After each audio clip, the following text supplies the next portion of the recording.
good morning, and welcome into something that we haven't done for a while. Today we're going to tell a little bit of a story, which is not something we've done here on this for a while now. And today I wanted to talk about something that happened late last year, but I suppose sort of a saga I've been building towards for a while, and that, of course, as you clicked on, is the Titanic, the big one, the 1.5 meter long thing, because I finally got my hands on one late last year, and I think the experience has shaped a lot of what I'm doing in modern collecting, and it was just a really funny story of how I got this thing home. So I'm going to make this quick, I'm going to make this casual, and I just wanted to share this with you while working on some customs and stuff. So we'll be back to the normal stuff next time, but for today, let's get into it. So this story starts back in when it came out, so November last year, when the rumours were circulating of a Titanic. Now I was pretty excited about this. I'd kind of hoped it might be a bit smaller, not £529 and whatever. But as soon as we saw images, right, it's love at first sight. One, it's a gorgeous set. You take away into the context, but throughout my life, I've come back to this boat, right? I learned about it in school. I remember celebrating its 100th anniversary, learning about all the different problems that went wrong with it, watching the movie, of course, just appreciating it and enjoying seeing all the footage whenever they'd bring it up, and remembering this tragedy, but also the glory of the boat.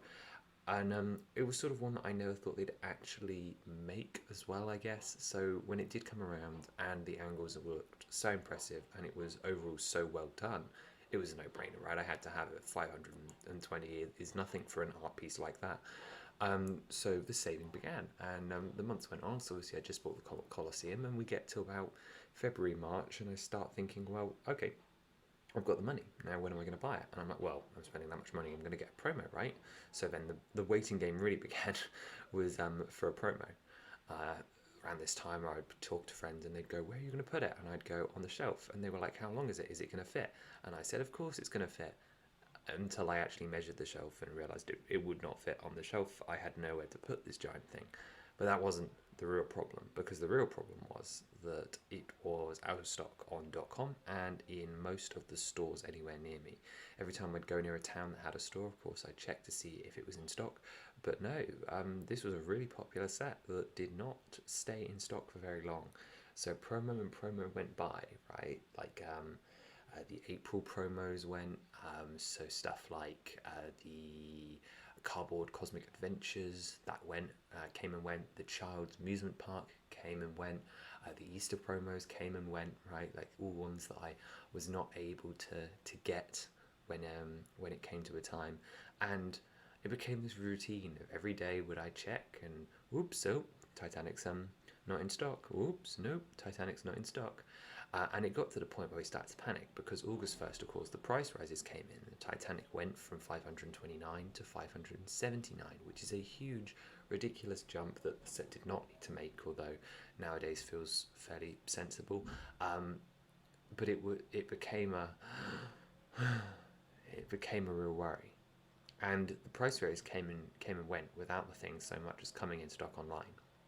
And we got to about September when, again, still not online, we really started to panic, right? Then it wasn't about promos anymore. It was about getting this set before Black Friday, because as soon as Black Friday came, it was immediately going to go out of stock again because people were going to buy it for Christmas.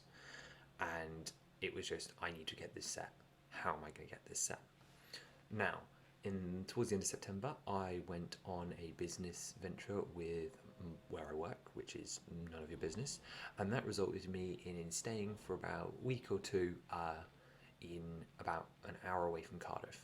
Now Cardiff in the UK has a LEGO store. It's in Wales, and I'm not doxing myself because I was only there temporarily, and also within an hour's range of Cardiff could be literally anywhere. So take that, I guess. So regardless, I'd only been in this hotel for about 3 days, and I was like, right, I'm going to go explore, because it was coming up for a weekend. Oh, there's a store in Cardiff. Let's just check the stock. And to my dumbfounded expression, I had no preparation for this. Within 3 days of going to Wales, I was going to be going to the store because they had a Titanic in stock. So the process starts, right? Like the panic sets in. I'm going tomorrow morning. I need to know if they're still there. So I phone them up and I'm like, do you still have Titanic? And they're like, yes, we have 3. And I was like, perfect. I want to come in tomorrow morning. Can you reserve one? We can't reserve overnight. Okay, fair enough. So I'm going to have to be there early. I'm going to have to be for when it opens. They open at 9:30. So I'm thinking, okay, I don't know where it is. I want to arrive half an hour before. I want to get there for 9. It's an hour away on the train. So I'm going to have to leave where I am at 8. But the station is also an hour away from the hotel. So I'm going to have to leave at 7. So what time am I going to wake up? I seldom 5:30, which isn't that bad. It's usually when I wake up. But it was an intense morning, right? Like I packed up all the stuff I need. Obviously I had notepad cups and stuff with me. So it's just an empty backpack, a couple of big bags just to see if I could fit it in there, you know, to carry it back. My wallet, of course, some keys and all this stuff, train tickets. I did forget one thing. We'll come back to this later because it's a big part of the story. But it sort of dawned on me, I've got to get this thing on a train. So I'm like, I'll deal with that later. We've got to go. So I get my coat on. We go down to the train station. Train's pretty busy. It's rush hour. I'm panicking. If the train's this busy on the way back, I'm going to be standing with this giant box that's going to clog up an entire train hallway. It's a risky move. And we get there. And a farm store. It's nice and simple. Get there early. This store is a wonderful store. They're great. I'd really recommend visiting. They've got some great customer service. However, on this particular day, they did open 20 minutes late, which it's forgivable. I probably shouldn't say this on the internet, but no one's going to know because we're tiny. But yeah, no, they opened 20 minutes late, which is panic-inducing for me. Some random lady thought I worked at like a shop across the way because I was stood outside this like opposite the store, like beady-eyed, staring them down while they were opening. And this lady's like, "Do you work here?" And I'm like, "No."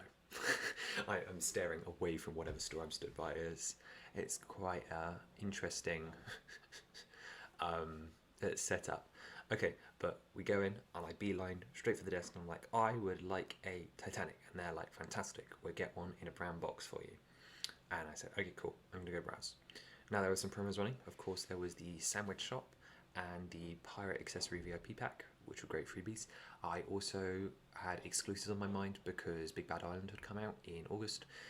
And I knew it was going to retire pretty quick. I wasn't going to make an online order, which I didn't, so it was a good job. I picked up Big Bad Island and also the Christmas tree because I wanted the red heart pieces, but also it's just a great Christmas tree. So I made those 3 purchases, but I was like, I better not go too heavy because this is going to be a pretty big box. I didn't realise how big this thing was. So they bring this thing out the back and I pay for it and they're like, do you want to come get it from curbside pickup? We can take it around the back for you. And I'm like, I came by train. And they're just like, staring at me wide-eyed going, what?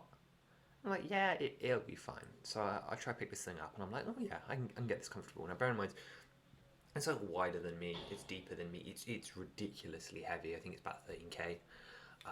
And it sticks forward quite a bit, right? So my chin rests happily on top of it. And I can see enough to navigate, but it does block a cinema and I can't use either of my hands. So I'm like, okay, well, where am I going to put the other bag of 3 fairly bulky sets and a poly bag, right? Like it was oh, and I got a pad cup as well because, you know, I'm a masochist apparently. And I'm like, okay, right, let's put all of these in the bag because there's no way the Titanic was fitting in the bags, and even if it did, it would have broken the handles off in a second. So I asked them, do you have any wheels? Because obviously when the UCS Falcon came out, they had wheels, the same size box. They don't do wheels anymore. Wheels is a thing of the past apparently. So I put these things in a bag and I hang the bag from like my backpack strap on my waist. And I carry this thing out and you can tell that they're just watching as I go, and everyone is watching, right? I'm walking through a shopping centre and through the streets of the capital city of Wales with a box that's branded with LEGO logos all over the place. So it's about 10 minutes a walk back to a train station. I'm in no rush, right? Like this is my goal for the day. I have to be back by 3, but like I've got all day, like Thursday midweek. I just take it a little bit at a time. So I make it out of the shopping centre in one go, and I immediately have to stop on a bench because things are heavy and I need to readjust it and work out what's going. And bear in mind, while I'm doing this, I've also got the little bag full of all the other sets swinging between the side of my leg and my hip, just bang, bang, bang, bang every step, right? Like it's slamming into me, which is fine because it doesn't hurt, but it's like it's another thing weighing me down. So I stop and I rest this thing and I rejuggle it. and we move forward and we go and we like rest it on a bollard and I try and shift it and I'm coping, right? I'm getting there. I'm like halfway there. It starts to rain, and I'm like, it's in a cardboard box. It'll be fine. It's slippery. We get to this traffic light. It's just me, by the way. I'm using we, but I'm referring to me in the box. We get to these traffic lights, and I'm like, okay, how am I going to press the button? So I use physics. So I knee up the box. I'm holding it with one arm, and I sort of press it with my stomach into the pole so that I can free my other hand and press the button. There's no dignity left, right? This is a strange pose. I'm basically like thrusting this box into the wall to try and keep it in the air. I press the button, pick it back up, we cross the road, arms are getting tired, right? We stop at a couple more bollards, I'm working my way through the instructions. Like, people, of course, are staying. This thing is huge. Even if you don't see the logos and don't know what it is a very large box to be carrying it into a train station. Something that I didn't realise there were actually restrictions on when I got in the train station. I didn't realise this till months later that I was very, very lucky with the fact I could get this on a train. I think it was probably only a couple of centimetres under the max limit, and then I would have been really, really stuck. Okay, but then we get to the train station. Now, I got a while before train, and I've realised something. I didn't bring my tape. This is what I forgot. I was going to bring packing tape so that I could cover up the logos and anything else, so that no one could tell what it was as I bring it up, right? Because I'm with people that I know, but like not very well, and some people at this business thing that I haven't known very long at all. And I'm like, well, I'm about to bring a box into our hotel suite, and they're all going to be like in the communal area or whatever, and they're going to see me going past, and they're going to be curious, right? I'm like, no logos, we're not giving this away, right? Like, we haven't even thought about how I'm going to get this out of Wales. Yeah, but I'm like, oh no, I was going to bring packing tape to cover it up. So in the train station, they're lucky there was a like a WH Smith's, right, which is like a stationery store here in the UK. They're selling like snacks and packaging materials and like magazines and whatever. So I go in there and I shuffle this thing in, and I carry it to the back, and I just put it down at the back of the stop so I can look for all of like the parcel tape and stuff. And luckily they had some parcel tape. So then I walk with this giant box and this parcel tape. There are like 4 other people in the store. They are so confused by what's going on. But I lug this thing to the parcel tape, and then I just skid it around on the floor. And like, what are they thinking? Is this like a bomb? Is this like a giant package? Like, no one is paying any attention apart from this man that's getting his coffee at this like coffee machine. And anyway, I pay for this thing at self checkout with my giant box. I put it in my bag, and I'm like, right, okay, tickets on my phone. Time to get through the gate, and then I can start taping on the platform while I wait for the train. Now, I've got no hands, right, when I'm carrying this thing, and it's automatic barriers here in this country. So once I scan the ticket, I've got like 4 seconds to get through or something like that. I can't do that while picking it up and getting it through with a phone in my hand. So I'm like, excuse me, I have a ticket. Can I get some help to go through the gate? And the train guy's just like, yeah, let's put you through like the wheelchair access one because it's massive. And he's like, I'll hold it open. And I was like, thank you. I like shuffle my way through into like the underpass of the station. And I find my thing. I make it very slowly up the stairs. I just dump this thing on a bench. At this point, my arms are pretty sore, but like, the exhilaration's in, okay, because I'm over halfway there, because I've only got to make it back, and I'm going to take a bus back to make it easier, because I ain't walking for an hour with this giant thing. So I'm waiting for my train station, and I'm sat there on the platform. No scissors, of course, so I'm ripping packing tape off with my teeth. It takes 3 layers per logo. There's a logo on each side, plus 2 barcode things that could give it away. So I place 48 pieces of packing tape with my teeth to cover up all the logos. And let's not forget, Cardiff's cold, right? This is November in Cardiff. It was 2 degrees. It was really, really windy. Sorry, October, I should say, or like end of September, October, and it was really, really cold. But I get the tape on there, take a picture of the box. You know, got to share that I've got it. Of course, people knew that I was going. People that I cared that knew were going, knew what I was doing, and then it was time, right? It's time to get on this train. Now, train doors, luckily, stay open. We've got a conductor to make sure that I don't get trapped, but it was a pretty tight squeeze, right? Lots of people getting on this train.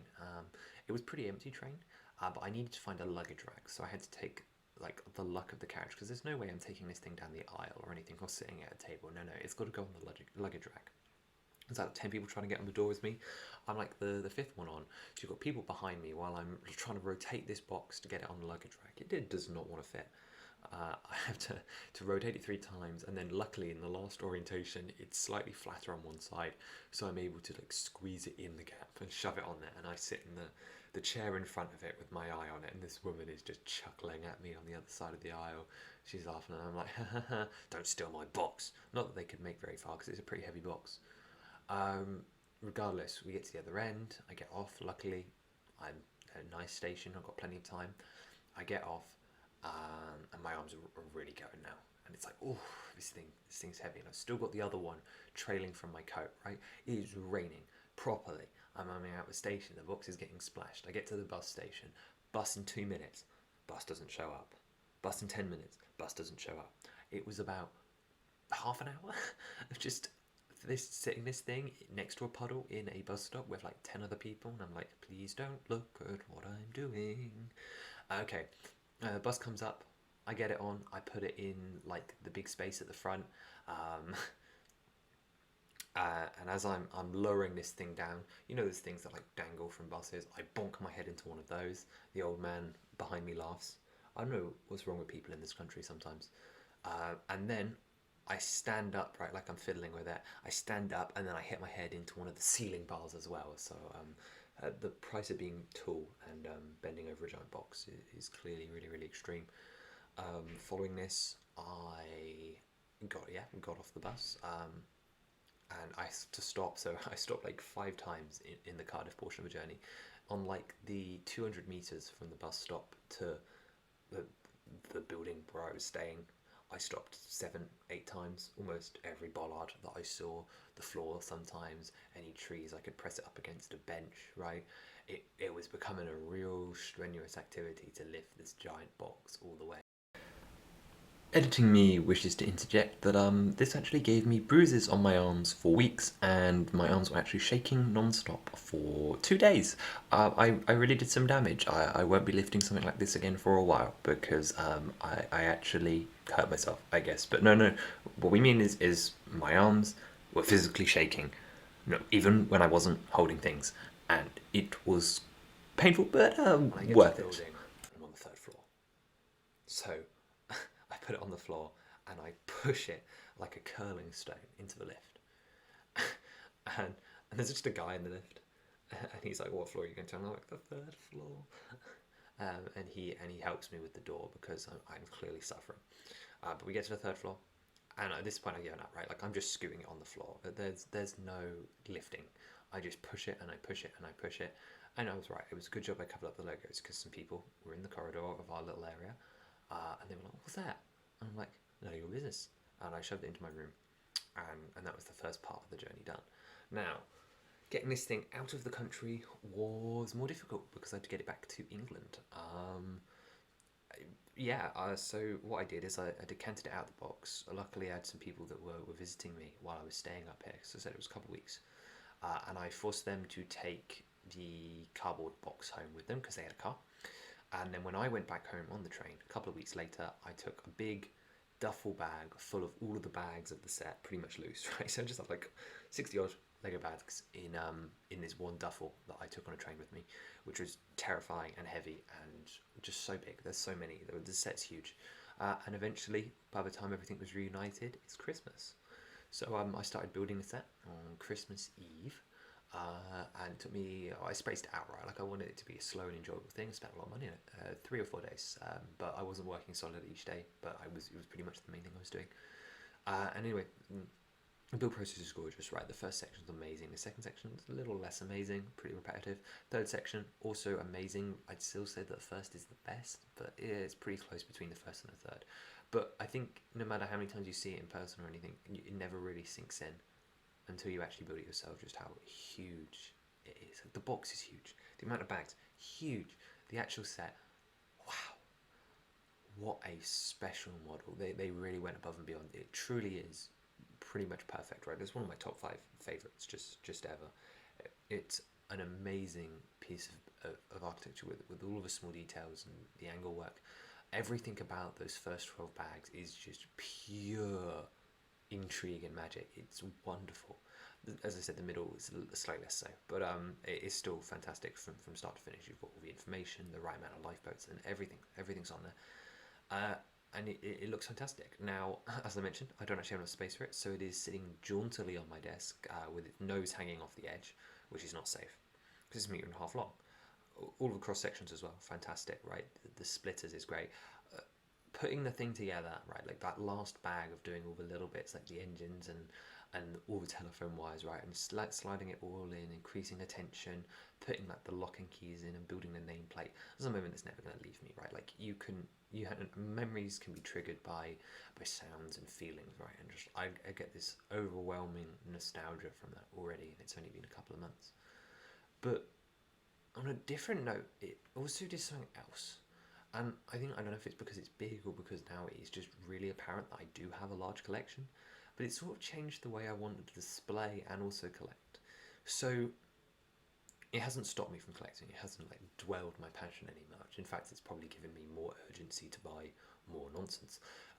But it has made me want to reconsider giving sets more space on displays, right? Not cramming things in, displaying things well rather than displaying things haphazardly. So going forward, I'm hoping to make a video about it, but just how to display things in the space you've got rather than cramming as much in as possible.